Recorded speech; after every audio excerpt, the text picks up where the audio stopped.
Your soul is speaking to you. Your mission, your purpose is there for a reason, because it's yours and it's your work to do. And it actually gets to feel good. And it gets to feel good once you step into it. When it doesn't feel good is when it's swirling around your mind and nothing ever changes.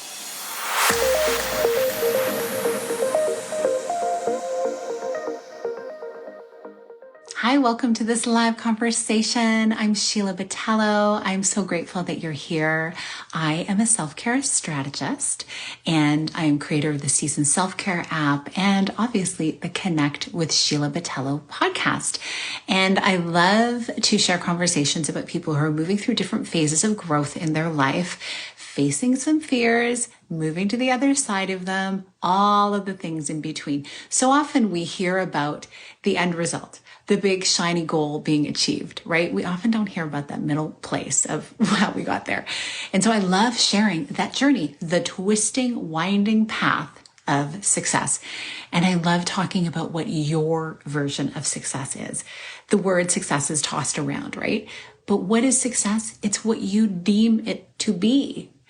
And so I love to talk about your version. So part of achieving any kind of success in your life, whatever it may be, in your relationships, in your wellness, in your soul work, it involves a certain level of visibility. First of all, visibility with yourself, truly seeing yourself for where you're at in your life and what you have experienced and where you want to go. And from there, we often have a path to be visible to other people. If we are in a relationship, we need to be visible with other people. If we are enhancing or growing our soul work or our businesses, we need to get visible, because these things don't happen in a vacuum. You need to show up and be seen in the way that you most feel is valuable. And that can be uncomfortable. And this whole thought of visibility is something that I've dealt with a lot through my life. You may have as well. And it started off at a young age when I wanted to start performing. I wanted to sing. I wanted to get on stages. But then I realized I'd have to be in front of people to perform and to sing. And so there was so much that I needed to get through. Fortunately, I had beautiful teams of people around me, voice coaches and vocal teachers and friends and choirs. That's a great place to begin, to get visible with other people and then move on. Although I had done a lot of solo singing prior to actually being in my first choir. And I have to say, choirs are pretty magical. All those voices in unison. Oh, so good. And you're kind of with your people, right? People who love to sing. So whatever it is for you that you love to do, you understand what I'm talking about. Finding that thing you love and moving it forward. Often it is requiring you to get out there in front of other people. And what ends up happening is if we think about it too long, we maybe don't take those steps. And I've shared before that certain times I've really taken longer to move into that visibility than maybe was necessary because I stopped and I thought too long. This is something that was true in my younger life in some areas. And then actually, even in my adult life, there have been things that I've done that with. And so why am I talking about visibility? Because I feel like once we see ourselves, we truly see what it is that we're meant to be doing in this world. Once you know what that is, it's hard to turn back and to not actually move in that direction. And so getting real with what that means for you is so important. And the work that I do with women and helping them access their purpose, reconnect to themselves, and really build their version of a happy, successful life, it all starts here, internally, with you. And then once you've made that decision, it's time to move into it, to step forward. And that often means getting visible. So how do we handle these things? Because how do we move past what maybe our mind is saying and those voices of like, ooh, but what will they think? Who are they anyway? I don't know, but I think all of us have that version of they in our lives who we may be afraid of or, wondering, well, what will other people think if I step into any kind of power in my life or something different than what I'm known for or used to doing? And you know what? I really want to shift that narrative for you instead of taking it from this place of, oh no, what will they think, to what will they think? Maybe they'll be inspired. Maybe it will help them take a look at the things that they can do in their life to step forward. I have so grateful for the people who have come to me in recent years and said, I've been watching and I really like how you have taken a different direction or you stepped into this different space. And it's something that they have enjoyed seeing because it's given them this another vision of what's possible for themselves too. And so they've actually maybe felt more comfortable moving forward into new rooms, into new opportunities. And that makes me so, so happy. And I want you to know, those aren't the only people I've heard from. Fortunately, there haven't been many, but there have been those voices too, who have basically been like, so I don't know, really? The things that you're talking about on your podcast, like, should it maybe you be talking about something different? Or what about that? And questioning belief systems and all those kinds of things. And I'm like, isn't that interesting? And I was able to deal with that kind of response though, because I made a commitment right from the very beginning to honor the reconnection to myself, to honor what I really believed I wanted to get out into the world. That is why self-care as your foundation for everything is so powerful. I'm not just talking about having a nice bubble bath and having a little time to yourself. I'm talking about like the kind of self-care I focus on is truly holistic, and it starts with your soul. Caring for what do you think about you? What do you think about where you're at? How do you feel when you go to sleep at night? Knowing what you've done that day. Have you moved towards those areas in your life, in your relationships, in your business, in your career that you know are meant for you? Or have you held back out of fear of what other people would think? It's big. It takes some courage. And I'm here to tell you, and I tell my boys this all the time, I tell my clients this all the time, if it keeps tapping you on the shoulder, it's there for a reason. Your soul is speaking to you. Your mission, your purpose is there for a reason because it's yours and it's your work to do. And it actually gets to feel good. And it gets to feel good once you step into it. When it doesn't feel good is when it's swirling around your mind and nothing ever changes. And you feel an urgency to move, but then you pull back because there is that fear of, well, I don't know. I'm going to have to really show who I am. I'm going to have to be visible. I'm going to have to do things that may feel uncomfortable at first because they're new to me. And a reminder, all of this is happening because of our past experience, perhaps because of what we witnessed when other people have stepped out and done different things, because of, we hear a lot about it right now, ancestral trauma, things that have happened to people in our lineage that maybe we don't even know. Why are we having this response? And also, we maybe actually have things that have happened that have pushed us down a bit. So we don't feel like we want to move forward. And I'm here to invite you into stepping forward towards that thing. The fear can be like a target that you walk towards. And it's amazing how, as long as you're safe, like physically safe, like not doing anything crazy that could really hurt you, something that is really in your purpose that you know is meant for you, once you step towards it, momentum starts to happen. And once you move through the fear, because the fear is unfortunately never going anywhere, it will be there.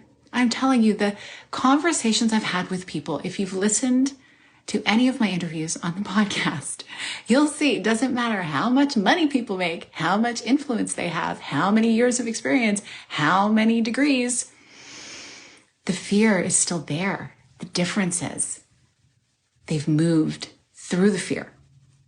They've moved in spite of the fear. And in doing so, they've inspired themselves and as a result also inspired others. I invite you into this idea because when you do it once, you realize you can do it again. Because here's the deal. Our brains are trying to keep us safe.